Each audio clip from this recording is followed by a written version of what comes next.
বৃষ্টি আসবে, রান্না করার জন্য কিচ্ছু নেই। দেখি বলি শাশুড়িকে, ও মা, হ্যাঁ তোমার বাপের বাড়ির গুষ্টায় সেই চিন্তা আছে তোমার? চিন্তা নেই। তাহলে কি করে রান্না করে বলো? এইটুকুনি কড়াইয়ে কি রান্না করা যায়? কেন? এই কড়াইটা কি হয়েছে? এই কড়াইটা কি হয়েছে? দাঁড়াও, 50-60 জন আসবে, এই কড়াইয়ে কি করে রান্না করবো বলো?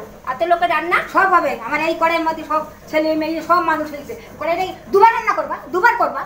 দুবার করে, দুবার হ্যাঁ। মাংস, দুবার হ্যাঁ, মাছ, হ্যাঁ। দুবার আনাজ, হ্যাঁ। তারপরে করবো। হ্যাঁ। তাহলে রইলো তোমার কড়াই, আমি চললাম, তুমি রান্না করো, তাতে কিনে নিয়ে আসো, যে কোনো কিনে নিয়ে আসলে আমি করবো, নালে আমি করবো না রান্না, বলে দিলাম, আমি গেলাম।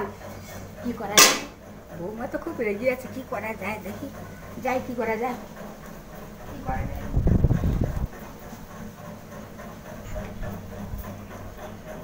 আইডিয়া, একটা পাশের ঘরে কড়াই আছে, এটা বৌমাকে দিয়ে দেবো। ও মা, কড়াই আবার কি এনেছে। হয়েছে? কড়াই এনেছো? হ্যাঁ। ও কিনে নিয়ে এসছো? হ্যাঁ। কত টাকা নিল? ও 100 টাকা। 100 টাকা করে হতে পারে নিশ্চয়ই। কোথা থেকে ছেপে এনেছো?